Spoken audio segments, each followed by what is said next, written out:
afala ya'lamu iza bu'sira ma fil qubur wa hussila ma fis sudur inna rabbahum bihim yawma idzil lakhabir.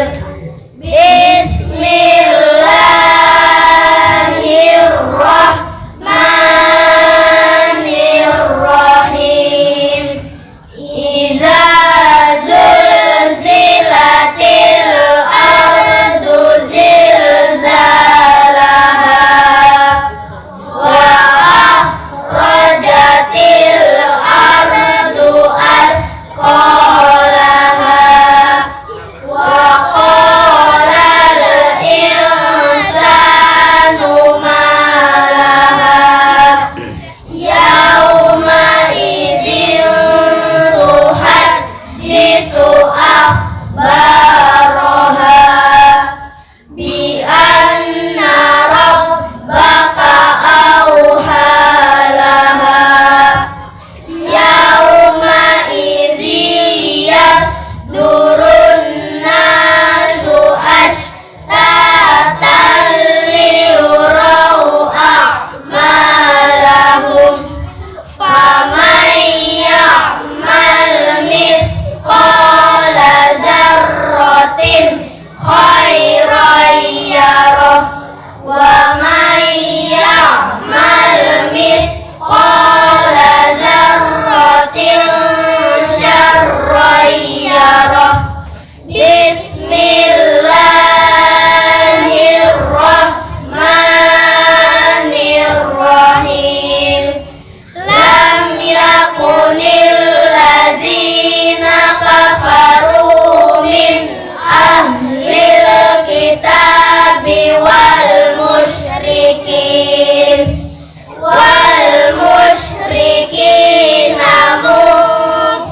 munfakkina hatta ta'tiyahumul bayyinah.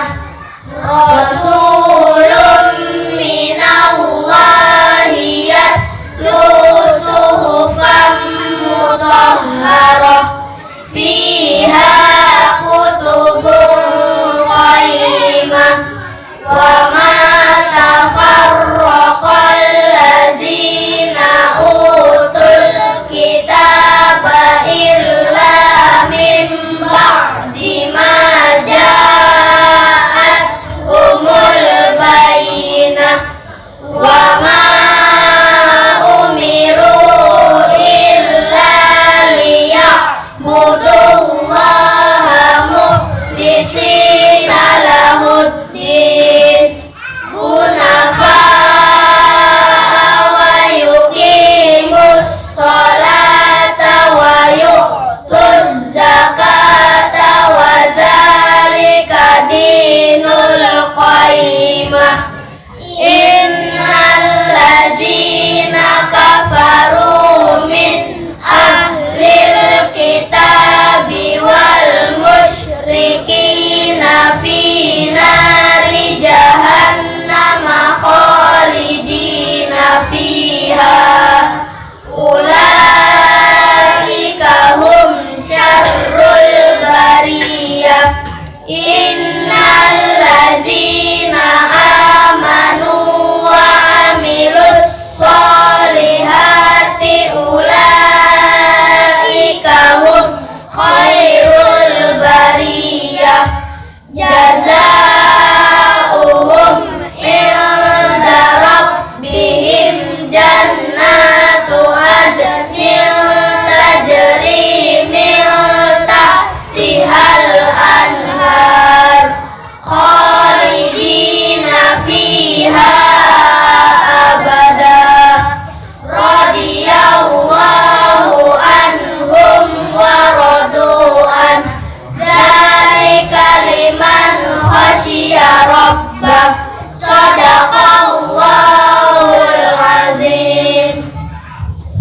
Memberi salam. Assalamualaikum warahmatullahi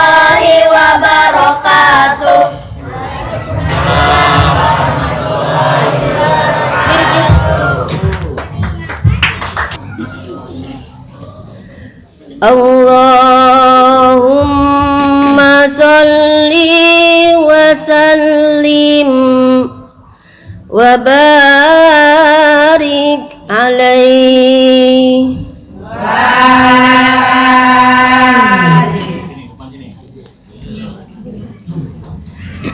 Ya asyikal Mustafa abshir binailil muna.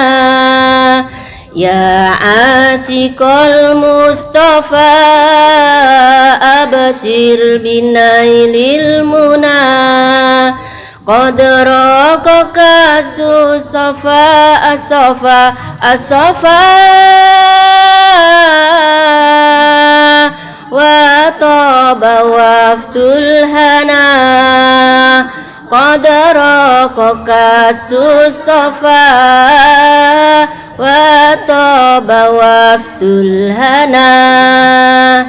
Ya asyikal Mustafa abshir binailil muna.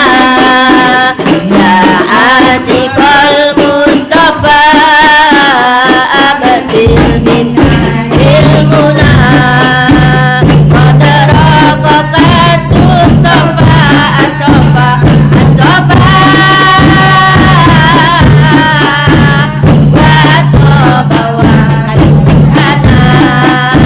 hana. Qad raqaka susafa wa taba waftul hana.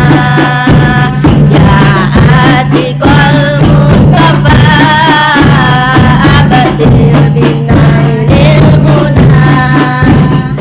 Ya asyikal Mustafa abshir binailil muna. Qad raqaka susafa asafa asafa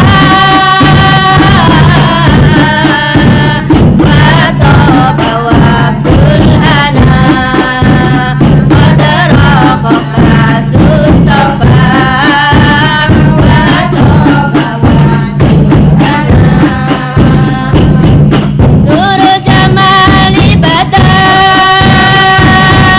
min wajhi samsil huda. Nur jamali bada min wajhi samsil huda. Min wajhi samsil huda. Nurul jamali bada min wajhi samsil huda.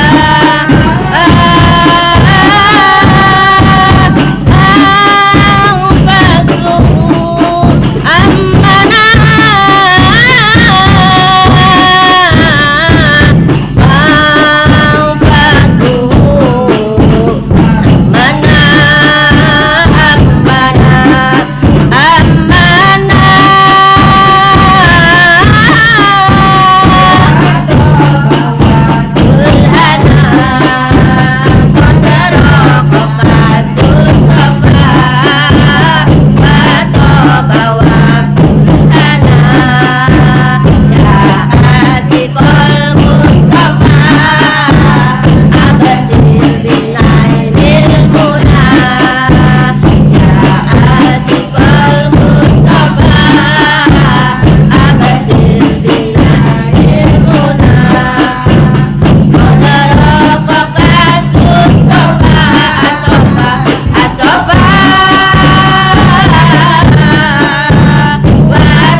bi alil badari ya Allah. Salatullah salamullah ala toha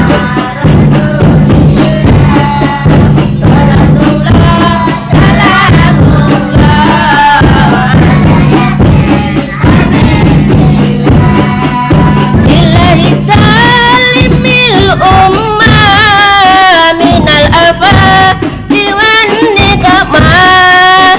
Ilahi salimil ummah minal afati wan niqmah. Wa min hamid wa min humma bi alil badari ya Allah. Wa min hamid wa min humma bi alil badari ya Allah. Salatullah salamullah ala toha rasulillah.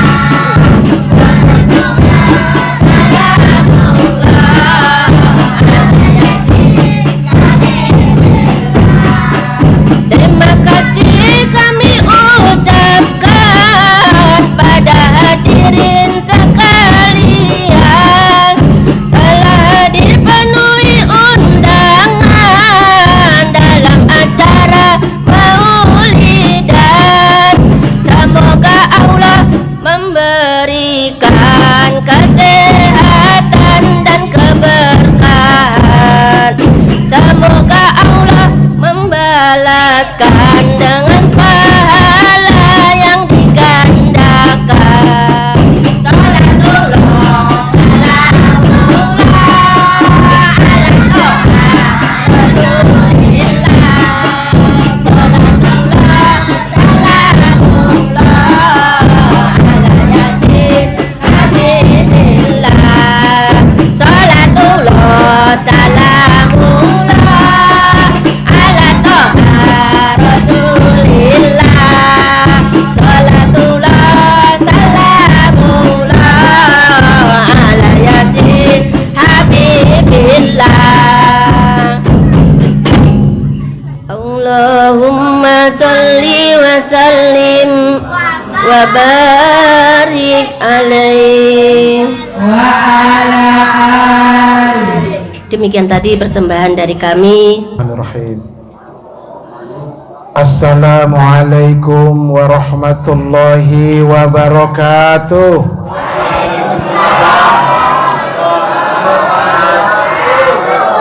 Daun salam, daun saga, yang jawab salam masuk surga. Waduh, saya tadi nggak sempat jawab salam Pak Ustadz. Kayaknya kita ulangi sekali lagi ya. Tapi yang memberi salam dan menjawab salam harus benar. Karena ibu-ibu banyak yang tidak benar. Nih contohnya, nih jangan ditiru. Misalnya begini, Assalamualaikum. Ntar dia jawab Kumsalah. Itu nggak benar. Ya, itu nggak benar itu. Jadi yang benar pakai alif lam samsiah. Jawabnya pun harus dipulangin alif lam samsiahnya. Ini contoh yang benar. Assalamualaikum. Jawabannya wa'alaikumus. Pakai mus. Jangan wa'alaikum salam. Belum benar. Yang benar wa'alaikumus salam. Karena ada alif lam samsiah. Ayo sekali lagi biar bareng-bareng kita masuk surga. Assalamualaikum warahmatullahi wabarakatuh.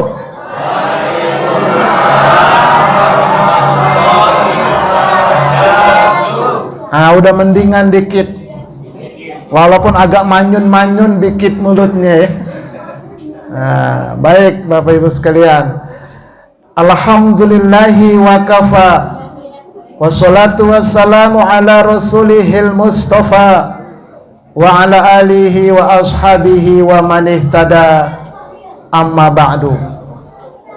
Al-mukarramun, para alim ulama, para hujjat, para asatiz, bapak-bapak, ibu-ibu, jamaah musola Al-Istiqomah Wadas 1, Kelurahan Pondok Betung, Kecamatan Pondok Aren, terus Kota Tangerang Selatan, Banten, Indonesia, dunia. Mudah-mudahan kita semua senantiasa dirahmati oleh Allah Subhanahu wa taala. Amin. Ya Rabbal alamin. Baik Bapak Ibu sekalian, ini untuk yang kedua kali mungkin saya kemari ya. Dulu tahun berapa ya? 2016. Oh, udah lama juga ya. Alhamdulillah. Sekarang kita ketemu kembali. Nampaknya sekarang wajahnya berseri-seri nih. Terutama tadi tim hadroh, remaja semua kita lihat ya. Maksudnya semangatnya Bu. Ibu mukul ketimpring itu semangat banget saya tengok. Asal jangan gebuk suaminya begitu ya. Tapi bapak-bapaknya ini belum menampakkan ini kebolehannya. Nah, kata Pak Bambang nanti akan datang hafalan ke depan. Nah, itu hafalannya surah Yasin sama Al-Waqiah begitu. Jangan surah pendek, Pak. Masa kalah sama anak-anak. Insya Allah tahun depan ya. Amin ya Rabbal alamin. Baik Bapak Ibu sekalian, dalam acara maulid ya, di mana-mana kita dengar ceramah maulid itu kadang-kadang terlalu melebar. Makanya saya akan bawakan tema khusus tapi padat sehingga bisa kita bawa pulang, bisa kita amalkan. Apa temanya? Cara menumbuhkan akhlakul karimah dengan menteladani Rasulullah Sallallahu Alaihi Wasallam. Nah, ini temanya. Bagaimana cara kita meneladani Rasulullah. Namun sebelumnya Bapak Ibu sekalian, ini sengaja saya bawa alat sederhana. Ini kita syuting tadi dari anak-anak sampai ibu-ibu dan seterusnya. Nanti ini saya akan upload ke YouTube. Karena saya punya channel di YouTube, nama channelnya Ustaz Arifin Purba Official. Nah, silakan berkunjung Ustaz Arifin Purba Official. Tapi jangan lupa subscribe, like and share. Dan itu gratis insya Allah ya. Nah, baik Bapak Ibu sekalian yang dirahmati oleh Allah Subhanahu wa taala. Sebagaimana kita ketahui bahwa Rasulullah Sallallahu Alaihi Wasallam itu diutus untuk mengadakan perbaikan, penyempurnaan akhlak manusia.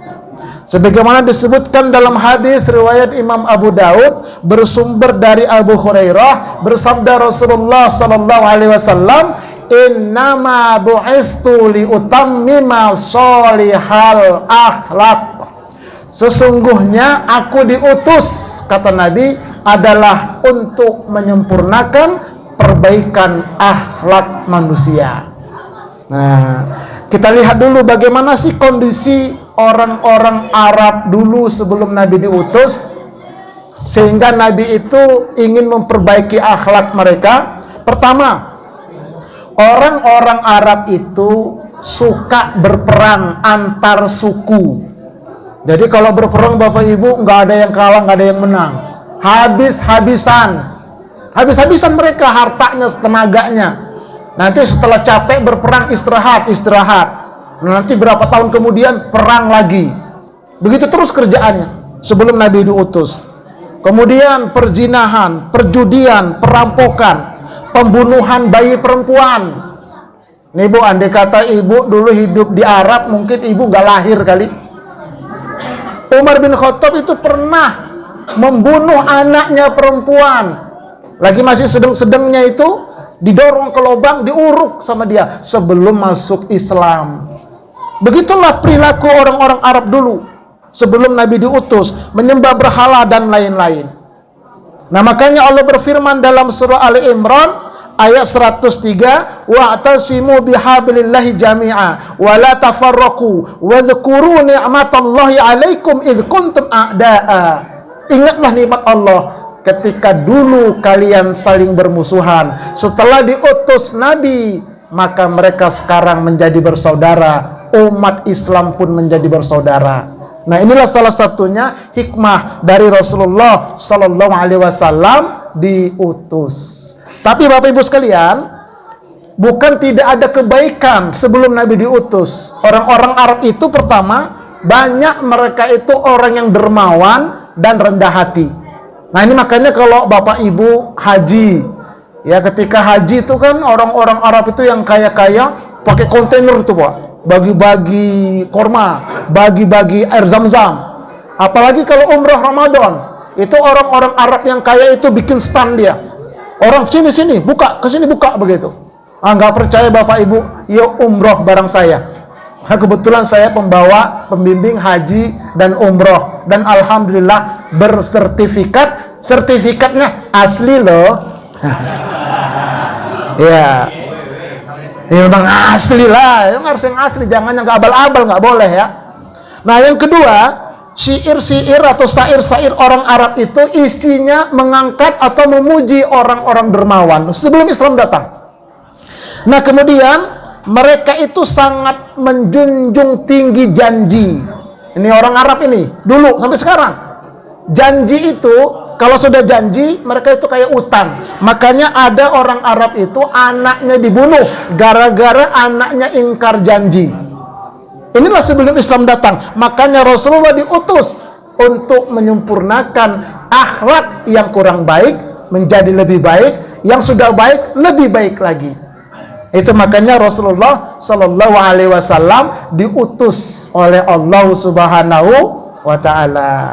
Nah, kemudian Bapak Ibu sekalian, karena Rasulullah ini sebagai pembawa risalah yang akan menyempurnakan akhlak manusia, tentu Rasulullah lebih dahulu akhlaknya sempurna. Nah, disebutkan dalam hadis riwayat Imam Bukhari bersumber dari Anas bin Malik. Apa kata Anas? Kana Nabiyyu sallallahu alaihi wasallam ahsanan nasi khuluqan. Adalah Nabi Muhammad sallallahu alaihi wasallam itu manusia paling baik akhlaknya. Bu, Rasulullah itu manusia paling baik akhlaknya. Pernah suatu ketika Siti Aisyah ditanya, bagaimana akhlak Rasulullah sallallahu alaihi wasallam? Apa kata Aisyah? Khuluquhul Quran. Akhlaknya Rasulullah itu adalah Al-Quran. Makanya kata ulama, Rasulullah itu adalah Al-Quran jalan. Al-Quran jalan. Seluruh isi Al-Quran tercermin dalam kepribadian Rasulullah Sallallahu Alaihi Wasallam. Makanya Allah memuji Nabi dalam surah Al-Qalam ayat 4. Apa kata Allah? Wa innaka la'ala khuluqin azim. Sesungguhnya engkau Muhammad benar-benar di atas akhlak yang agung, akhlak yang mulia. Ini Bapak Ibu sekalian. Nah, oleh karena itu mari kita lihat di antara akhlak Nabi. Nabi tidak pernah membentak, Nabi tidak pernah memukul, Nabi tidak pernah mencela, Nabi tidak pernah membalas perbuatan buruk seseorang dengan perbuatan buruk lagi. Yang sering kita dengar Bapak Ibu sekalian, Nabi itu kalau keluar, ada orang dari atas sengaja meludahi Nabi. Pernah dengar nggak Ibu-Ibu? Sering ya dalam ceramah ya. Besok keluar, diludahi lagi. Besok keluar, diludahi lagi. Tapi satu ketika Nabi keluar, nggak ada yang meludahi. Lihat-lihat ke atas. Besok juga dilihat ke atas. Sehingga ada orang bilang, ya Muhammad, apa yang kau lihat ke atas? Ada langganan biasanya, kok ini nggak ada ya? Siapa yang di atas itu? Dia sedang sakit. Sedang sakit. Nabi kemudian pulang, ngambil makanan, dibawa ke rumah dia. Diketok. Assalamualaikum. Siapa di luar? Muhammad. Muhammad siapa? Muhammad Rasulullah. Langsung dia sakit, berdiri di tempat tidurnya, dia buka pintu, terkejut dia. Apa kata dia? Selama ini aku sakit, belum ada keluargaku, belum ada temanku yang datang. Tapi engkau wahai Muhammad, yang kuludahi beberapa kali, engkau duluan datang. Bahkan engkau datang membawa makanan. Saksikan Muhammad, mulai sekarang aku berucap, asyhadu an la ilaha illallah wa asyhadu annaka Rasulullah. Masuk Islam dia. Gara-gara apa? Gara-gara akhlak Rasulullah sallallahu alaihi. Kalau kita diludahin orang, Pak, bagaimana, Pak? Wah, bahaya. Keluar golok kita mah. Apaan lu? Kentang sepikul, lu nantang, gua pukul. Nah, itu kita beda sama Rasulullah. Nah, kemudian perhatikan Bapak Ibu sekalian, apabila berjalan, Nabi nggak pernah nyeret sendal. Makanya Bu, jalan itu Pak, yang paling bagus, tumit duluan nyentuh, tek, tek, tek. Itu yang paling bagus jalan. Nggak kesandung dia. Kalau keseret, kesandung, Nabi nggak pernah nyeret sendal dia. Jadi jalan itu tumit duluan, gagah dia Pak. Coba nanti praktekkan. Tumit duluan jalan, jedek, jedek, jedek. Nah kemudian apabila berbicara kepada orang lain, Nabi itu menghadap. Ini nggak kadang-kadang kita ngobrol sambil pegang HP. Apaan? Itu nggak punya akhlak namanya.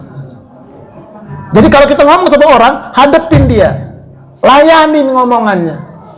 Begitu akhlak Nabi. Nah kemudian Nabi kalau manggil istrinya nggak pernah manggil nama. Panggilannya panggilan yang indah, panggilan yang menyenangkan istrinya. Contohnya ini, kalau manggil Aisyah, dia panggil ya Humairah, wahai yang kemerah-merahan. Karena Aisyah itu Bu, pipinya merah, alami. Kalau dia marah, makin merah, makin cakep. Ya ada ibu-ibu sekarang pipinya dikasih bedak merah-merah. Akibatnya apa? Kayak kepentok tiang listrik. Iya. Ya boleh juga lah untuk suami Bu ya. Nah itu makanya Pak, istri itu kalau manggilnya kayak Rasulullah manggilnya mengenakkan, ya Humairah. Nggak boleh manggil istri terlalu jujur Pak. Dipanggil bininya, Nong, sini Nong. Kebetulan bininya jidaknya jenong. Bininya nggak mau kalah, apa anggel, suaminya bogel. Ya berantem keluarga kalau gitu mah. Itu nggak boleh. Jadi kalau suami pulang, kita Pak pulang Pak, girang kita Pak. Saya tuh sering kalau pulang bawa bingkisan. Saya nyanyi dah, Neng abang pulang bawa bingkisan. Kebetulan saya orang Medan, istri saya orang Betawi.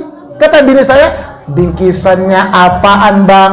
Beginian. Dari mana bang? Dari musola Istiqomah. Gitu. Enggak nyindir nih Pak, maaf Pak Bambang ya, enggak nyindir ya. Cuman ngingetin aja. Jangan dipikirin. Nah, jadi gitu. Enak kita. Jadi girang bawaannya. Ibu-ibu pun kalau suami pulang Bu, bawa air putih hangat, tuh tawarin sama suami. Ini kadang-kadang suami pulang, rumah kayak kapal pecah. Bininya pakai daster talinya putus sebelah. Begitu dasternya bolong-bolong.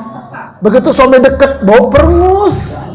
Kata suami nasib mana malam Jumat lagi bunuh Yahudi. Ya udah dah, gue butuh juga, ditomplok juga akhirnya. Harusnya Bu, kalau suami pulang itu selain bawa air putih, ajukan 3 pertanyaan.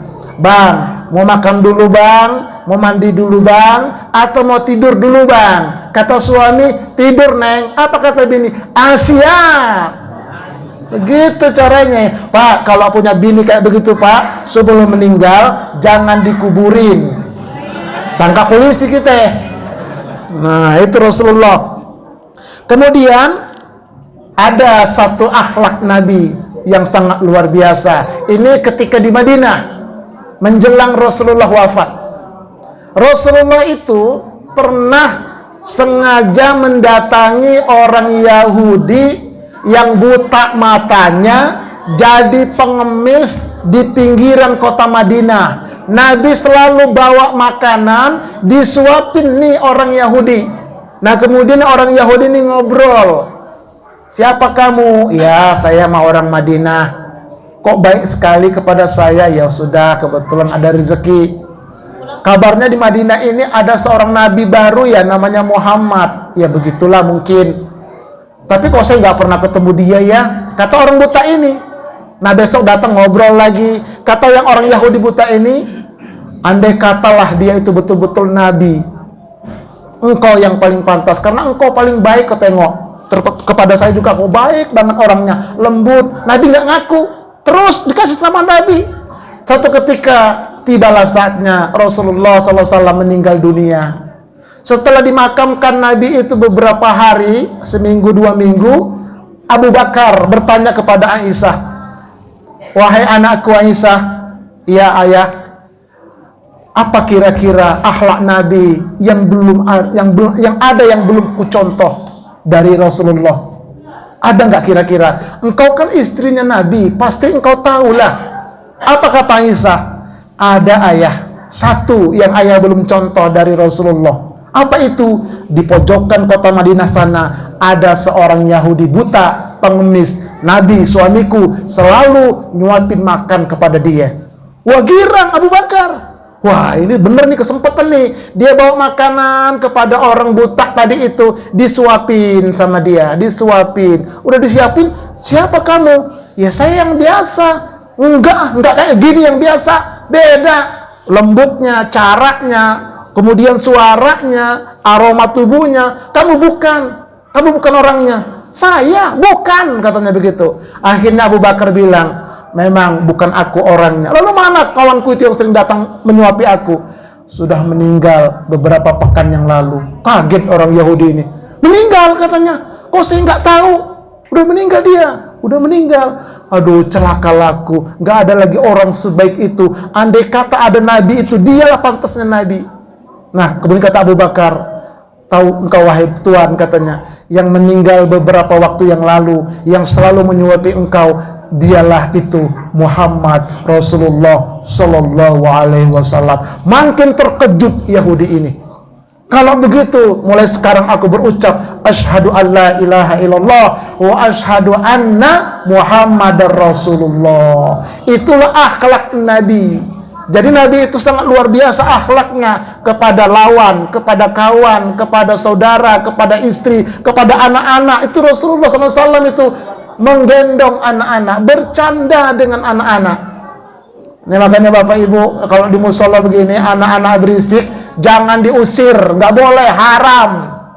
Anak-anak itu main-main di musola itu, kata Nabi, itu malaikat Allah sedang main di masjid atau di musola. Nasihatin aja baik-baik.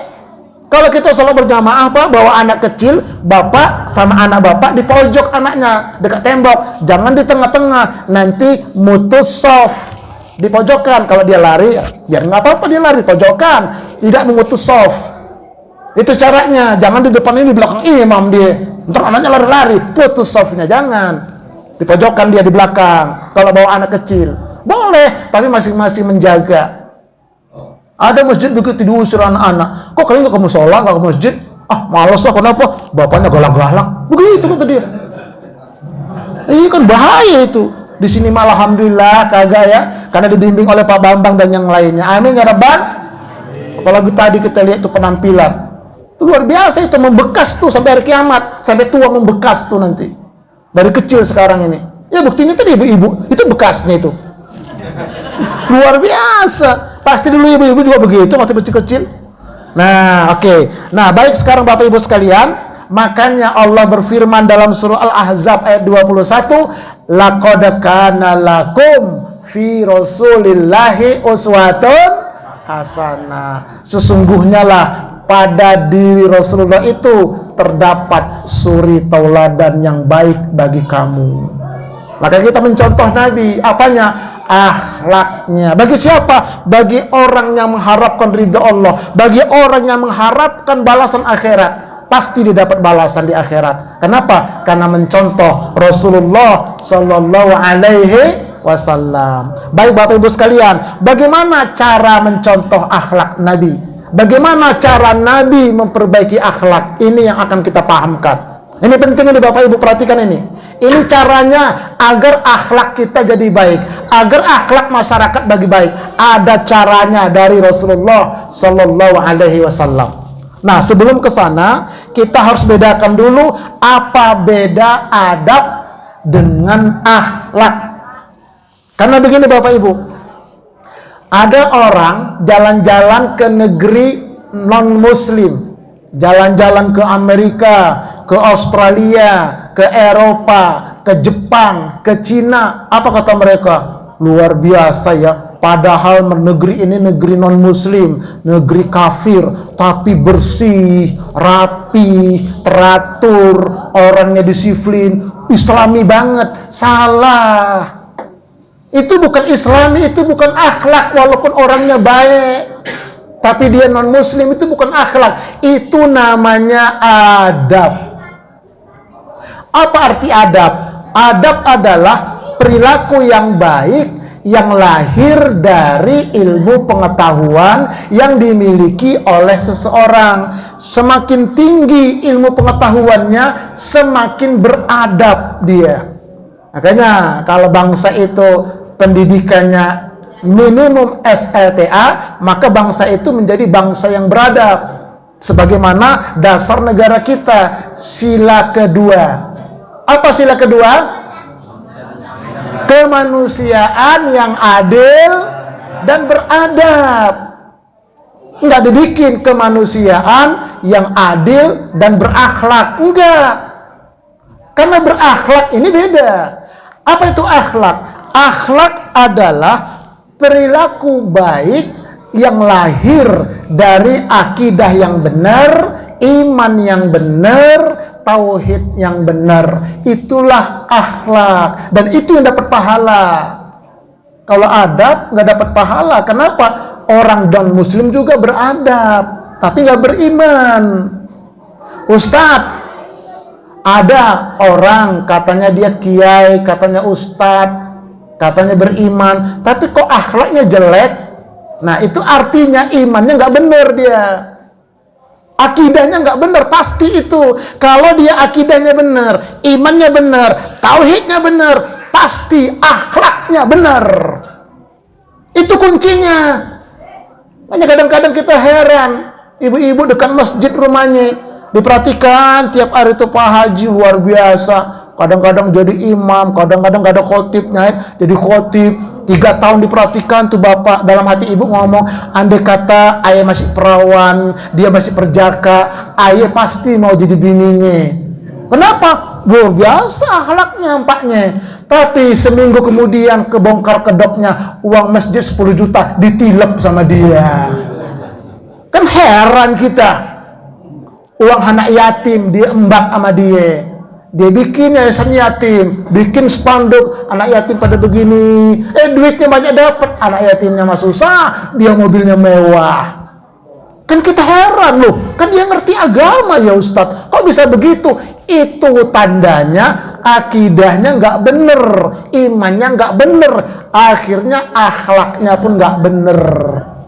Itu kuncinya Bapak Ibu sekalian. Makanya Rasulullah Shallallahu Alaihi Wasallam memperbaiki akhlak itu diawali dengan memperbaiki akidah.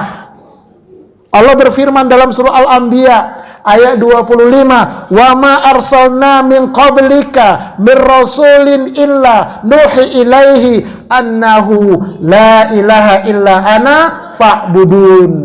Tidak ada ilah kecuali aku. Tidak ada Tuhan yang berhak disembah. Tidak ada Tuhan tempat meminta. Tidak ada Tuhan tempat menggantungkan harapan. Tidak ada Tuhan tempat berlindung kecuali aku, kata Allah, kecuali Allah.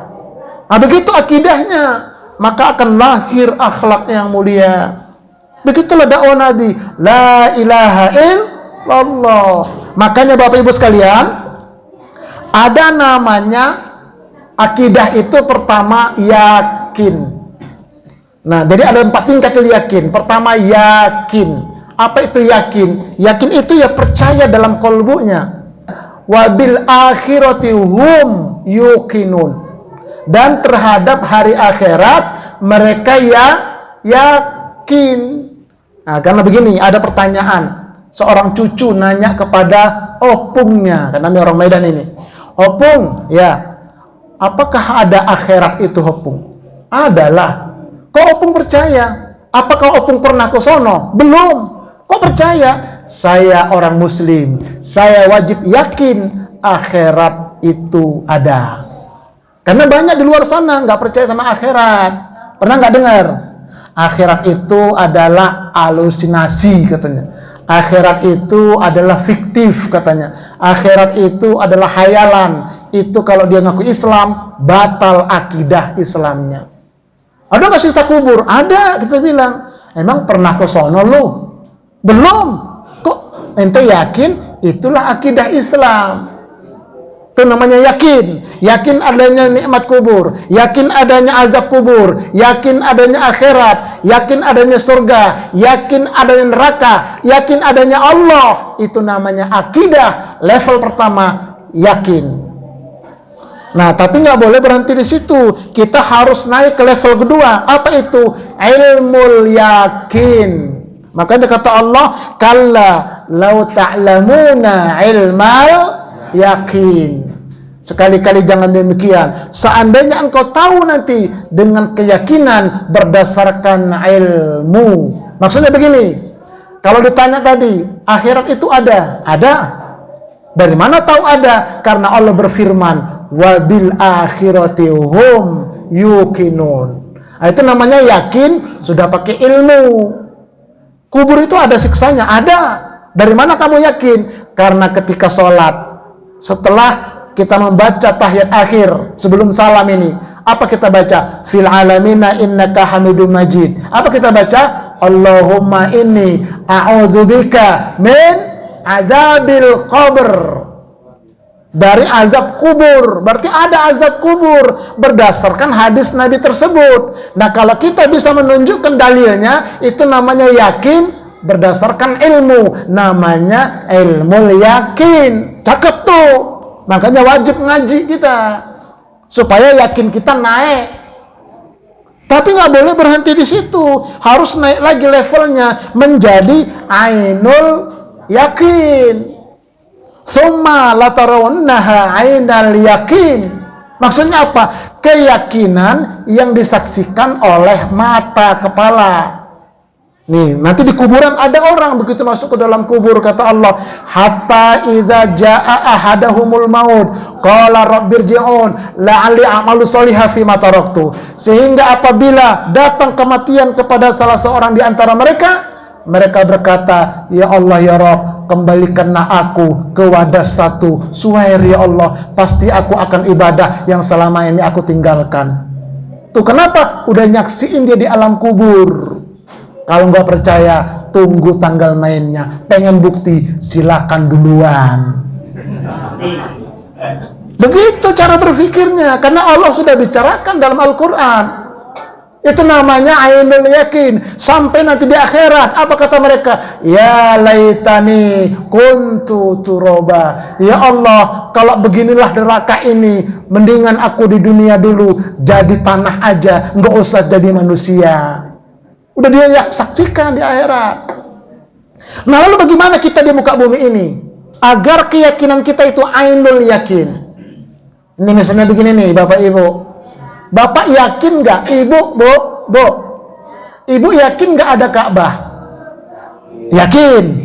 Kemudian yakinnya bagaimana? Saya baca. Setelah itu saya lihat di TV, di sosial media. Nah, kemudian pernah nggak nyaksikan ke sono? Nah, kalau pernah umroh haji, berarti sudah ainul yakin. Gitu caranya. Gampang Bu kalau mau umroh. Mau nggak umroh? Ibu mau umroh nggak Bu? Bapak mau nggak Pak? Gampang. Sering-sering aja baca surat. Surat apa? Surat tanah. Lah iya dibaca tuh surat tanah. Belipat, satu dijual dah, begitu daftar jadi. Nah, tapi ada satu lagi nih, ini istri saya ngamalin. Tadi mau saya ajak beliau, kebetulan ada acara lagi yang lain, siap-siap untuk hari Ahad besok ada acara maulid juga. Jadi udah Abi aja berangkat, ya dah saya bilang. Nah jadi ada caranya, istri saya amalin. Apa caranya? Nabung. Nabungnya tapi khusus Bu, jangan dibuka-buka. Misalnya begini, 10.000, ya Allah umroh bareng keluarga. 50.000 umroh, pokoknya masuk umroh, jangan ngomong kapan berangkat, ya jangan, itu putus asa. Kita harus yakin kepada Allah. Nanti ada aja caranya, Allah kasih jalan kemudahan. Gitu caranya. Kalau sampai nunggu, ya ntar deh kalau nunggu ngumpul, nggak bakal ngumpul. Apalagi dia ngomong, kayaknya Ustadz saya nggak bisa umroh deh, boro-boro umroh Ustadz, makan aja susah, nggak bakal berangkat tuh orang. Kenapa? Udah putus asa duluan. Karena kata Nabi, aku itu bagaimana prasangka hambaku kepada aku. Kalau kita berprasangka baik, baik Allah kasih. Tapi kalau berprasangka buruk, buruk Allah kasih. Itu harus dirubah Bapak Ibu sekalian. Makanya ainul yakin. Nah kaitannya yakin kepada Allah bagaimana? Begini, kamu yakin nggak adanya Allah? Yakin sebagai orang Muslim. Kemudian yakinnya pakai apa? Pakai ilmu. Apa dalilnya? Allahu la ilaha illa huwal hayyul qayyum. Surah Al-Baqarah ayat kursi tadi. Itu namanya ilmu yakin. Nah, bagaimana kalau ainul yakin kepada Allah? Begini. Buktinya kita ainul yakin kepada Allah, dengan mata kepala kita menyaksikan ciptaan Allah ini, langsung yakin kita betul-betul Allah itu ada. Nggak mungkin alam ini ada kalau tidak ada yang bikin. Nih, misalnya kita lihat ke atas Bapak Ibu. Ada apa di atas? Ada ibu-ibu. Di atas kita Bu, ada matahari, ada bulan, ada bintang, planet banyak, miliaran itu jumlahnya. Itu semua berada di kolong langit pertama. Kata Allah, wa banaina fauqakum sab'an shidada. Kami bangun di atas kalian 7 lapis langit yang kokoh. Wa futihatis sama ufakanat abwaba. Kami bukakan pintu-pintu langit, maka terbuka pintunya. Begitu pintu pertama dibuka, krek, masuk di kolong langit kedua. Di kolong langit kedua ada matahari, bumi, bulan, bintang, planet, persis di kolong langit pertama. Pintu langit kedua dibuka, di kolong langit ketiga juga begitu sama.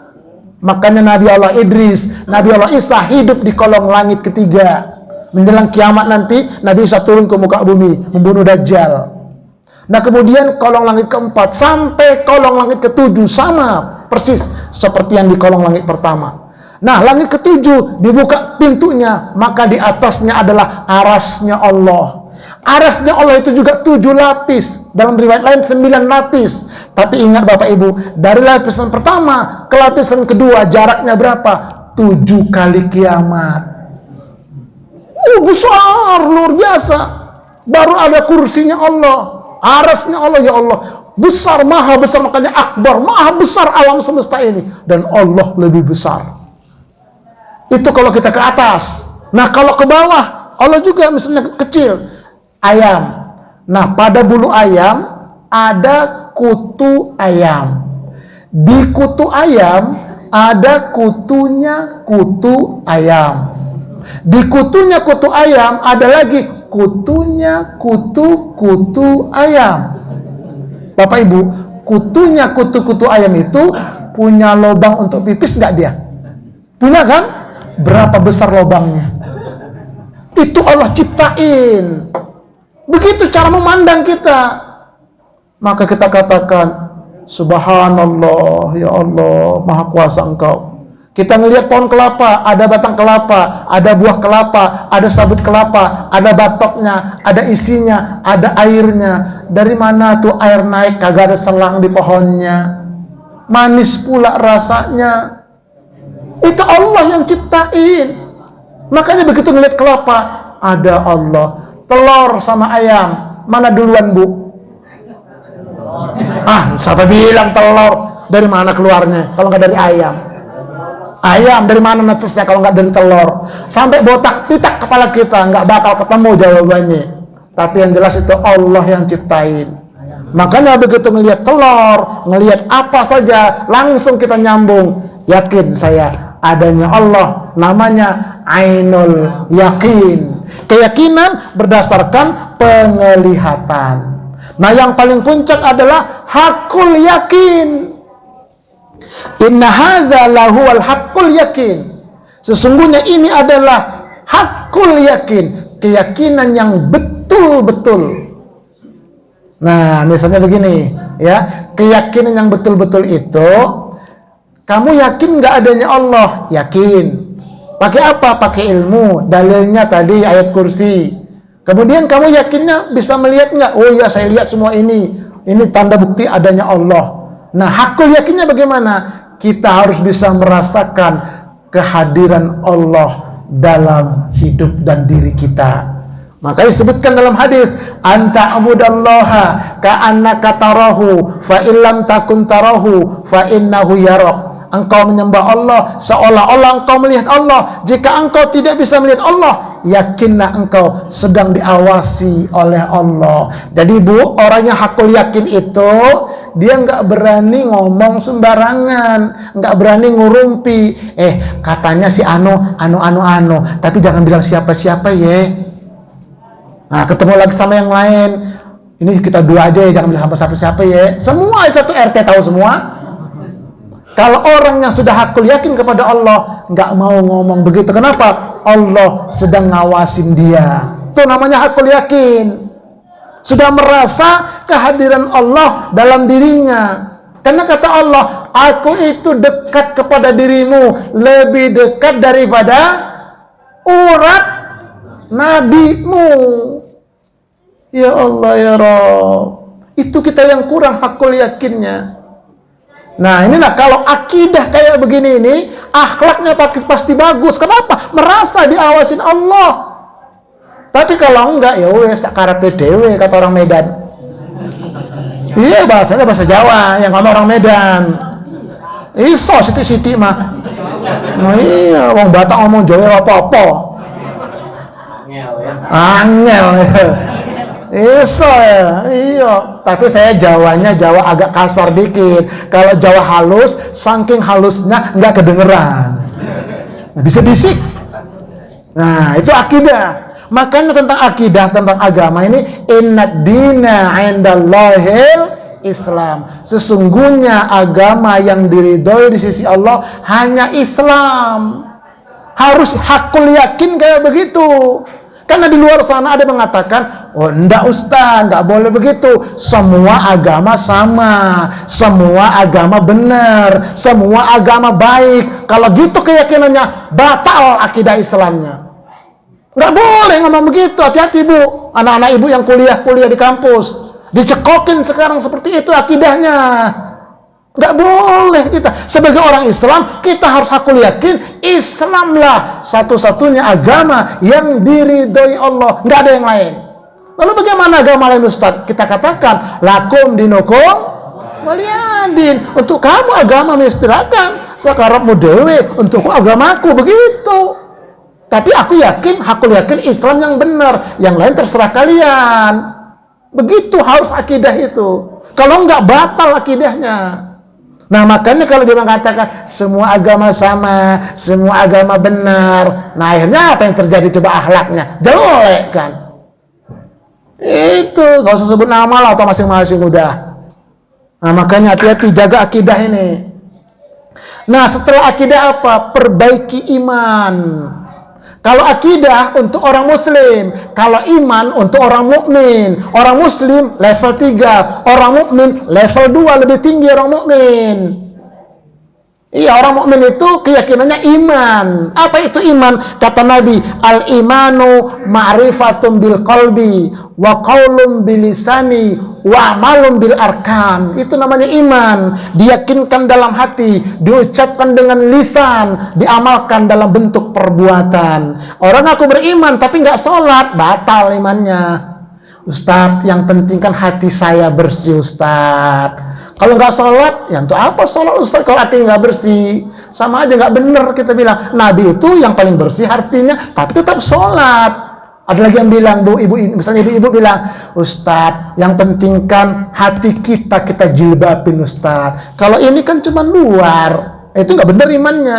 Kalau betul beriman, Hatinya dijilbabin, tapi perbuatannya juga, amalnya juga dijilbabin. Begitu. Harus sesuai dia antara keyakinan, ucapan, dan perbuatan. Ini orang beriman nih, dari ucapan ini.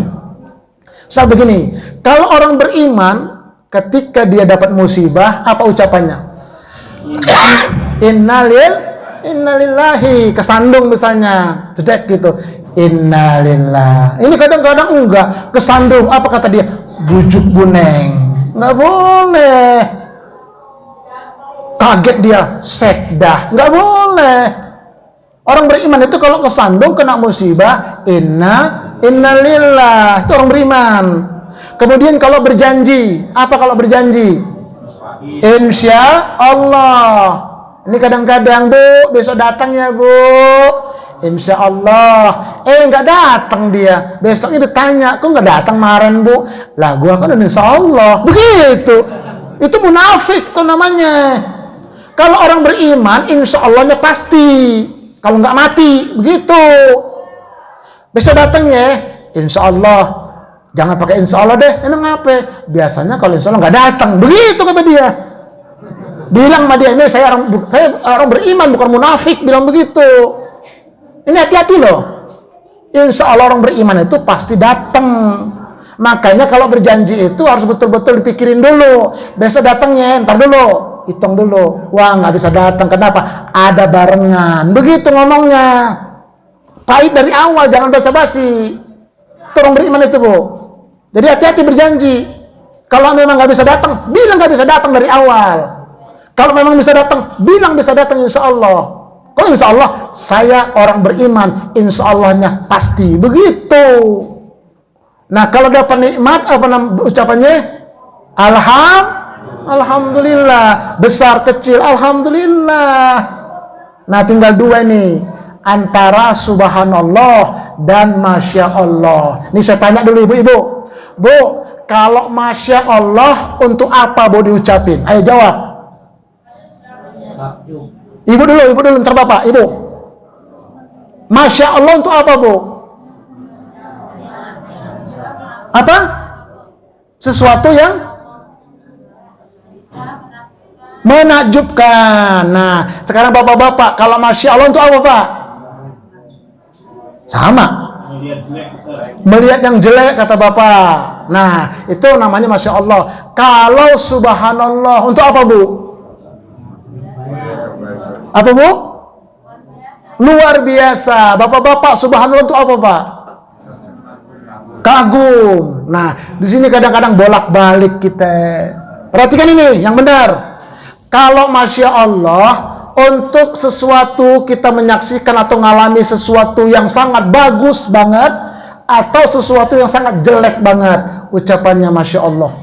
Anak, misalnya ada anak bandel, kita ngucapnya Masya Allah tong. Kenapa Allah begitu tong? Nah itu Masya Allah, tapi tekanannya beda. Tapi kalau di pemandangan yang indah, Masya Allah. Itu dia. Jadi sesuatu yang cakep banget Masya Allah, sesuatu yang jelek banget Masya Allah. Bedanya di tekanan suara. Apa arti Masya Allah? Sesuatu Sya Allah yang Allah kehendaki. Nah sekarang Subhanallah. Subhanallah ini kalau kita menyaksikan atau mengalami sesuatu yang tidak masuk akal kita. Contohnya nih, ada orang naik mobil di tol, pecah ban, gedebung, bolak-balik tuh mobil. Begitu mobil itu udah kebalik, keluar orangnya, cuma lecet sedikit, maka kita kata Subhanallah. Kalau secara akal manusia, ente udah mati, ternyata Allah berkehendak lain, makanya kita ucapin Subhanallah. Begitu Isra Mi'raj nggak masuk akal, makanya Allah awali dengan Subhanalladzi asra. Tuh, kalau kita nanti bicara Isra Mi'raj, jadi jelas dia, kita pulang bisa kita amalin, begitu. Paham nggak kira-kira? Paham, Bu? Insya Allah. Benar tuh, insya Allah pahamnya. Nah, itu namanya iman. Tapi setelah itu Bapak Ibu sekalian, ada rukun iman. Ada 6. Yang pertama, mengucap 2 kalimat salah. Nah iya, iman kepada Allah itu yang benar. Rukun iman ada 6. Yang pertama iman kepada Allah, yang kedua iman kepada malaikat, yang ketiga iman kepada kitab, yang keempat iman kepada Rasul, yang kelima iman kepada hari kiamat, yang keenam iman kepada takdir baik, takdir buruk berasal dari Allah. Begitu bahasanya, antu'mina bil qadari khairihi wa syarrihi. Bukan iman kodok-kodar, bukan. Kodok-kodar salah sebut ntar lagi. Kodok jadinya. Jadi beriman kepada takdir baik, takdir buruk, semuanya berasal dari Allah. Nah, saya sampaikan yang nomor 6 dah. Banyak orang di sini nggak ngamalin. Makanya imannya nggak benar. Beriman kepada takdir baik, takdir buruk, itu semua berasal dari Allah. Contohnya begini, misalnya bapak ibu dari Grogol bawa mobil, si bapak nyetir mau ke Kampung Melayu, ada dua jalan pilihan. Yang pertama, kata suami, lewat mana kita ini, istriku dan anak-anakku? Apakah lewat tol Komdak, ntar keluar Glael terus dikit Otista, atau lewat Pejompongan langsung nanti Casablanca? Kan begitu? Kata istri sama anak-anak, masuk tol aja papa, nanti kita keluar ke Glael. Benar nih, benar. Ayo kita baca doa. Bismillahi tawakkalna 'alallah, la haula wala quwata illa billah. Enggak ada azimnya, illa billah. Baca doa semua. Berangkat masuk tol. Tol Komdak masih lancar. Begitu dekat patung Pancoran, macet total. Kenapa? Patungnya turun cuci kaki. Macet total. Nah, suaminya senyum aja. Apa kata bininya? Bang, abang kok nggak marah-marah, bang? Biasanya marah-marah. Kenapa rupanya, Neng? Ini kan maunya kami, bang. Maunya abang dari sono. Apa kata suaminya? Untuk apa marah-marah? Inilah takdir Allah. Kita sudah sepakat dari sini. Udah baca doa lagi. Ternyata Allah takdirkan macet. Kita terima lah. Abang dapat dari mana? Dari Ustadz Purba kemarin. Nah, gitu. Gitu caranya. Nggak boleh bilang kalian sih dari sini, kan udah bapak bilang dari sono. Nggak boleh pak, itu namanya nggak nerima takdir, batal imannya. Kan banyak kan kita begitu. Lo sih, begitu kan kadang-kadang kan nyalahin. Dari sono dibilang dari sini juga. Nggak boleh gitu ngomongnya. Kalau dari sono tertabrakan semua mau bilang apa? Nggak boleh kita ngomong begitu pak. Terimalah takdir bu. Begitu juga pengantin baru nih. Kalau pengantin baru suami istri jalan berdua, luar biasa indahnya. Begitu bini kesandung pak, apa kata suaminya? Sakitnya neng, sakit neng. Lu batu nakal, lu batu diomelin. Tuh, itu pengantin baru. Begitu pengantin hampir kadaluarsa. Nah, mulai dah jalan rada ditinggal tuh bini. Cepatan ngape? Lu jalan kayak kedebok pisang. Begitu kata dia. Diomelin bininya. Begitu kesandung apa kata suaminya? Mata lu kemana? Batu gitu bener gak kelihatan apa ya? Begitu berantem cekcok di rumah tangga. Apa kata bininya? Bang, ayah nyesel kawin sama abang. Coba dulu ayah kawin sama mantan bang. Gak boleh bu. Terimalah suami ibu, walaupun hitam pendek hidup lagi. Udah nasib. Nggak boleh menyesal takdir, nggak boleh. Kayak saya ini semeter kotor, udah nasib. Nggak boleh kita menyesali takdir, nggak boleh. Itu udah pilihan kita. Yang penting kita sudah ikhtiar, sudah doa, sudah tawakal. Kalau berhasil kita bersyukur, kalau gagal kita bersabar. Itulah takdir dari Allah. Cakep tuh kalau begitu tuh, enak itu. Akhlaknya baik dia. Kenapa? Imannya bener, takdirnya. Negara kita begini nih, ya udah terima. Gara-gara apa? Kardus digembok. Terima udah. Enggak, saya ngomong terang-terangan aja. Ntar 2024, nah tinggal lagi usaha kita bagaimana. Usaha rakyat ini bagaimana ntar. Nanti Allah kasih. Nggak boleh menyesal kita, nggak boleh. Memang udah begini, mau bilang apa? Kita kerjain aja kerjaan kita. Nah, bidang-bidangnya masing-masing. Itu namanya mentadabur takdir, Bapak Ibu sekalian. Di sini banyak orang yang gagal paham. Ya, gagal paham kadang-kadang, apalagi misalnya ibu nyuruh anak ibu perawan SMP kelas 1. Neng, sini neng, apaannya? Ini gelas, tolong anterinnya ke ruang tempat cuci piring. Kata si anak, iyanya. Hati-hati Neng, jangan pecah tuh gelas. Iya Nya, baca bismillah. Iya Nya. Rewel amat sih. Emang apa sih di gelas? Itu jangan main-main loh. Itu gelas kenangan bunda dan pandamu. Kalau ibu kan bunda, kalau papa panda. Kata si anak, iyalahnya bismillahirrahmanirrahim. Jalan si anak 1, 2, 3 tindak, kesandung, pecah tuh gelas, lutuak, jatuh. Apa kata emaknya? Neng, kamu jangan bergerak. Emang kenapa mak? Ntar kamu kena kaca. Terus biar emak ambil sapu sama kempelan. Kata si anak bilang, "Kat dulu mak, emang apa? Emak lagi sakit ya? Emang kenapa? Biasanya ngomel-ngomel, kok tumben sekarang nggak ngomel?" Apa katanya? Kemarin nak ada ceramah Ustadz Purba. Tuh begitu. Nyak kan udah nasehatin kamu supaya hati-hati. Iya. Kamu juga berusaha. Iya. Kamu baca bismillah. Iya. Ternyata takdir Allah nak jatuh juga itu gelas. Kan enak tuh begitu bu. Nggak percuma ibu ngomel. Ibu ngomel sampai jontor tuh mulut kayak bajai. Nggak bakal bersatu tuh gelas. Darah tinggi naik. Besok pagi meninggal di musola. Innalillahi.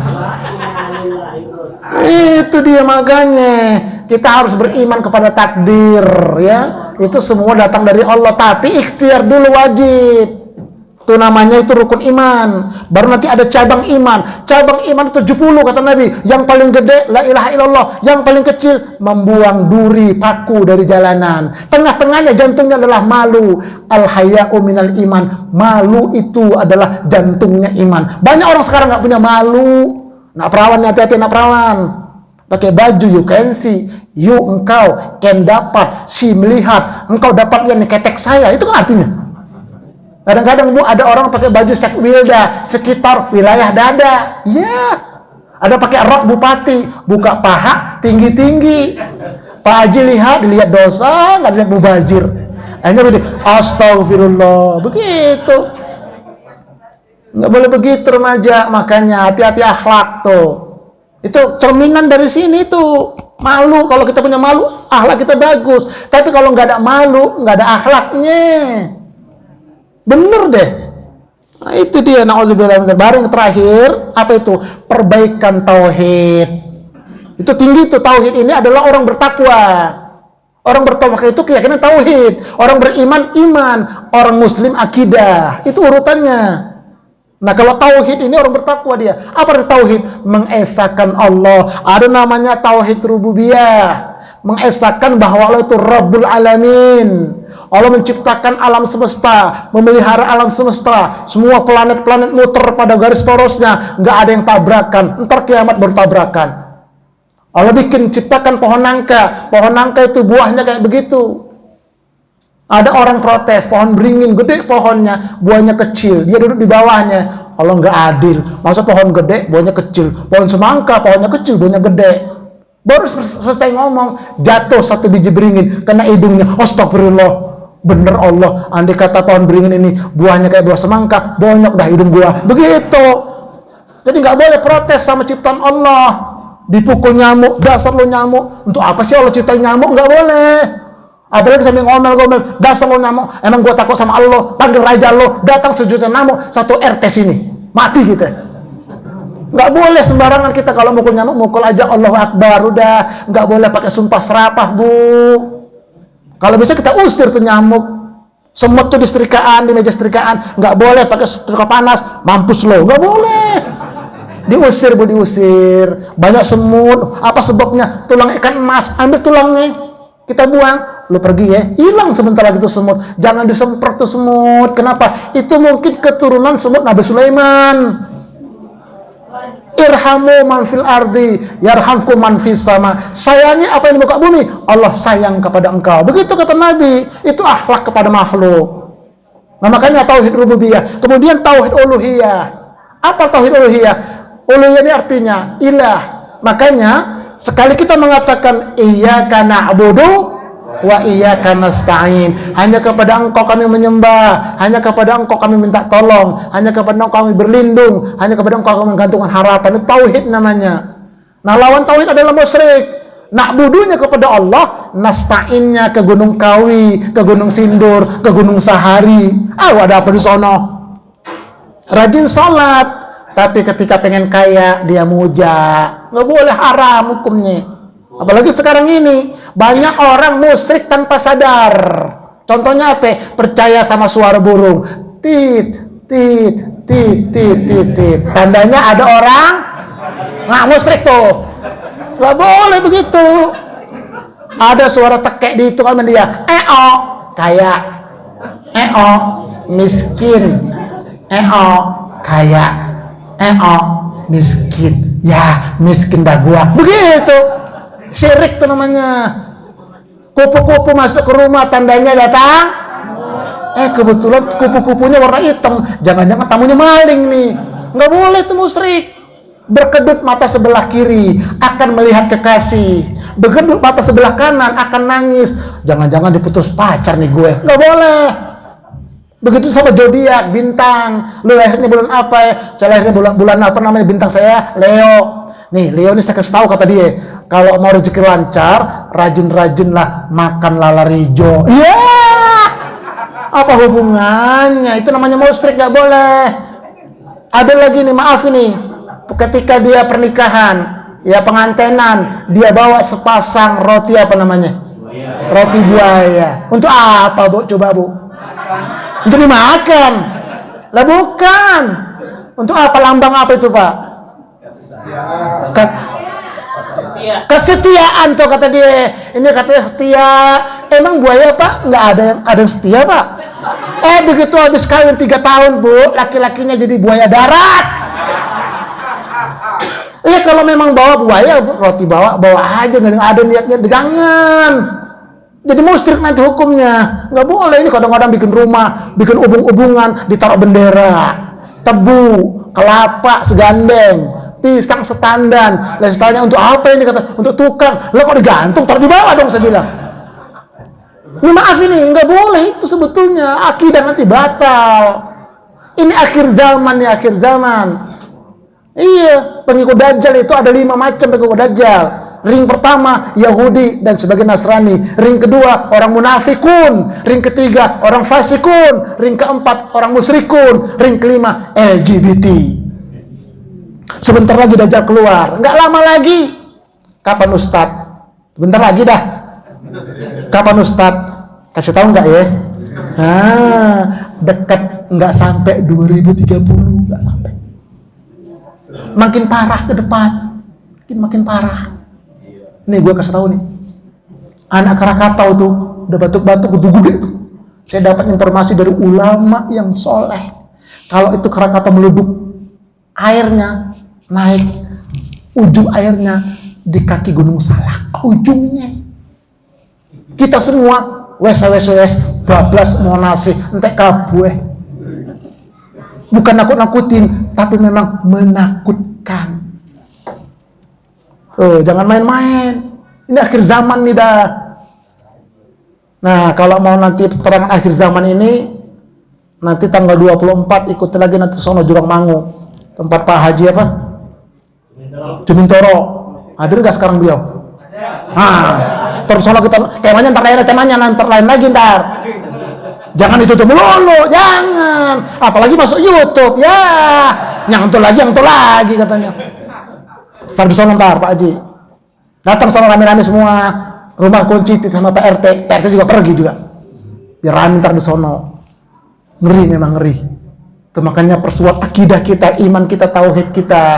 Sekali kita mengatakan iya karena abudu, wah iya karena nasta'in. Apalagi sekarang perdukunan. Tuh bayangin itu, Bu. Kan yang dibongkar-bongkar itu sama si pusulap biru ya? Merah tuh.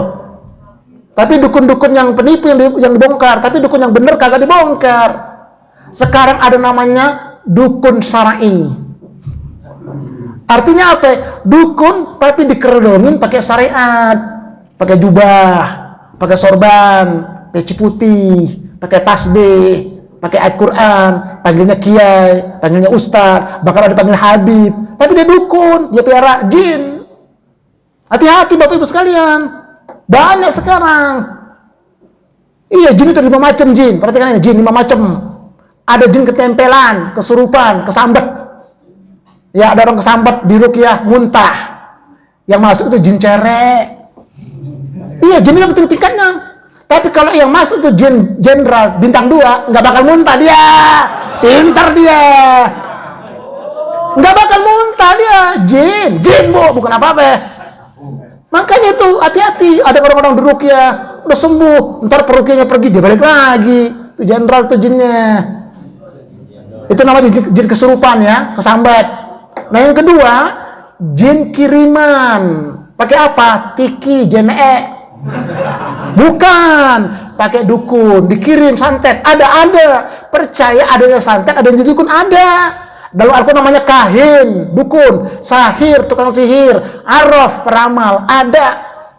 Dalam Islam mah. Tapi ngerjainnya haram. Tuh, jin kiriman itu, guna-guna santet-santet ada. Bagi orang-orang yang lemah akidahnya, yang lemah imannya, kena dia. Apalagi bengong. Ayam saya bengong mati. Makanya nggak boleh bengong bu, nggak boleh.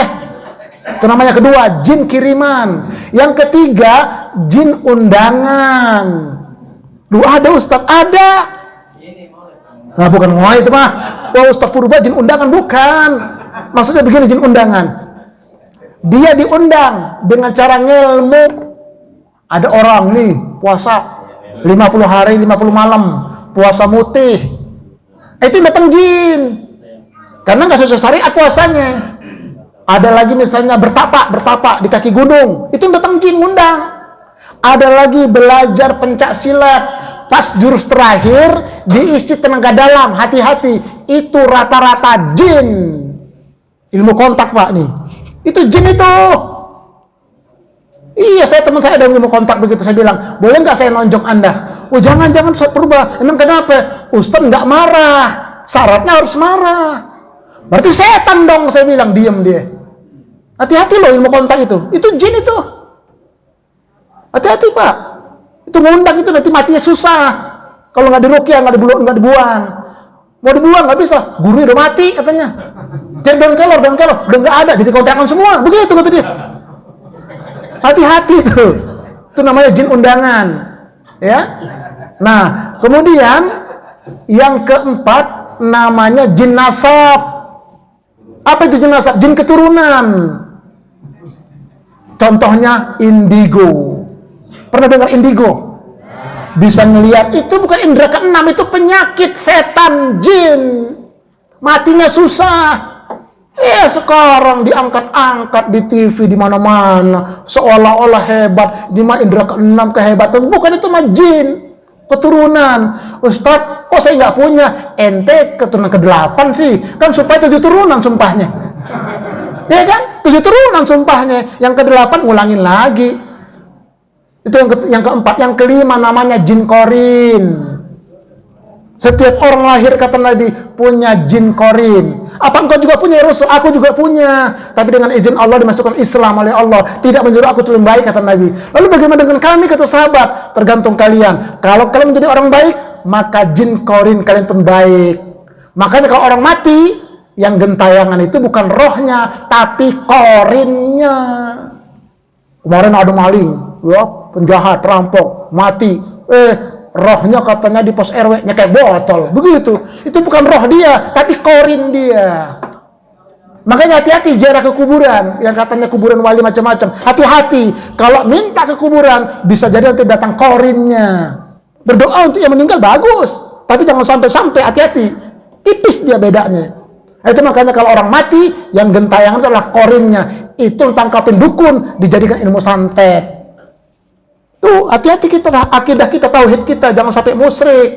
Lalu bagaimana membedakannya Ustadz? Antara dukun, sama peruqyah. Ini ciri-cirinya nih. Kalau dia peruqyah yang syar'i, pertama, tidak pakai tarif. Itu kuncinya. Kalau pakai tarif, nah itu udah dukun itu, walaupun dia nampaknya Ustadz. Apalagi tarifnya kita datang, mau ngapain? Mau berobat, mau jalan tol, apa jalan pintas. Begitu kata dia. Lah maksudnya apa Ustadz? Ya kalau memang jalan biasa itu pakai telur, maharnya 5 juta. Mau lebih tinggi lagi pakai kelapa muda, 10 juta. Lebih cepat lagi pakai soang, 20 juta. Lebih cepat lagi pakai kambing, 60 juta. Setelah itu, ini jimat nih, 40 juta, jenglot. Begitu, dibeli sama orang. Bodoh. Itu namanya dukun, walaupun penampilannya ustadz kiai.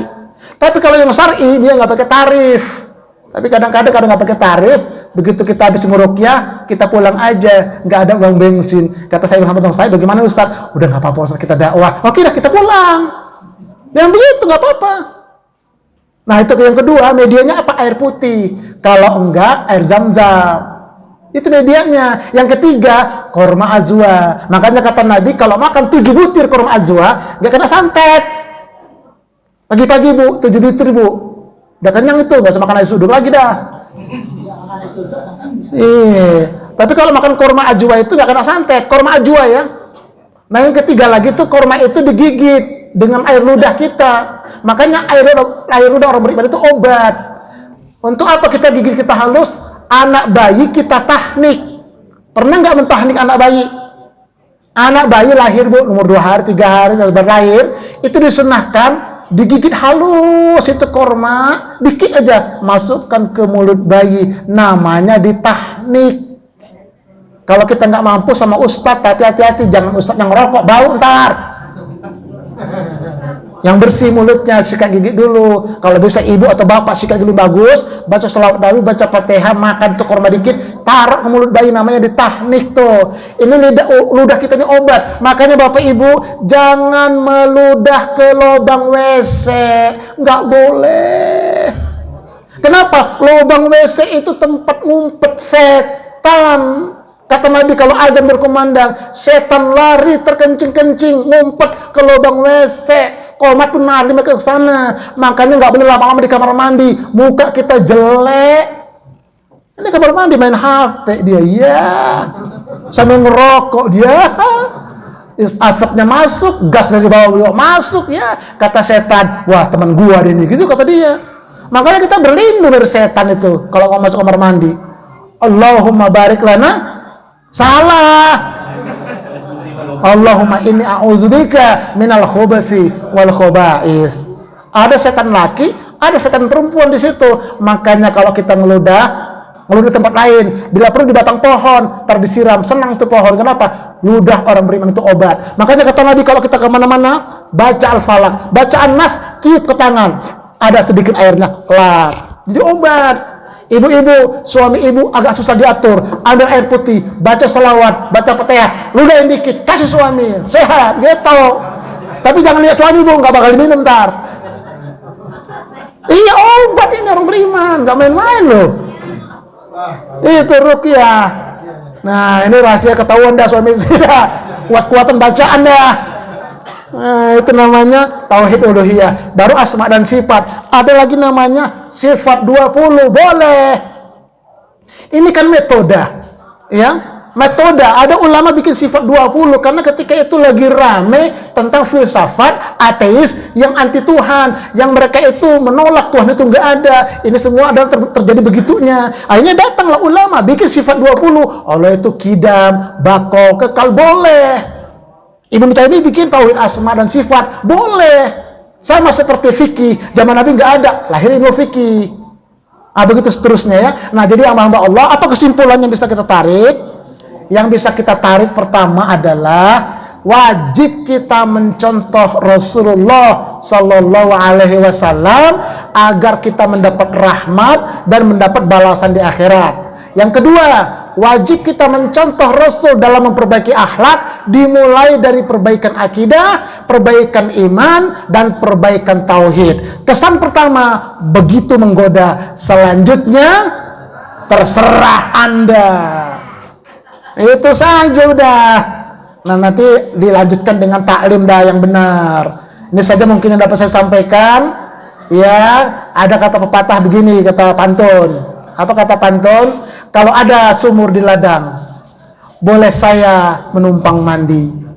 Kalau ada umur yang panjang, kapan-kapan undang saya lagi. Ya, gitu. Ikan sepat, ikan betik dimasak untuk lebaran. Lebih cepat, lebih baik. Ini pada tamu udah pada kelaparan. Ini saja yang dapat saya sampaikan. Subhanakallahumma wa bihamdika asyhadu an la ilaha illa anta astaghfiruka wa atubu ilaik. Assalamualaikum warahmatullahi wabarakatuh.